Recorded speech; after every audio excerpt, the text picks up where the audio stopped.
त्वमेव प्रत्यक्षं तत्त्वमसि त्वमेव केवलं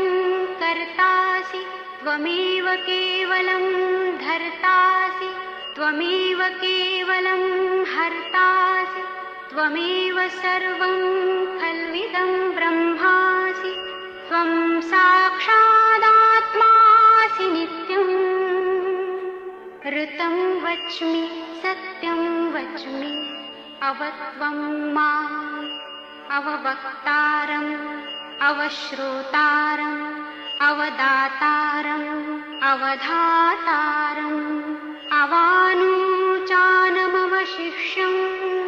अवपश्चात्तात् अवपुरस्तात् अवोत्तरात्तात्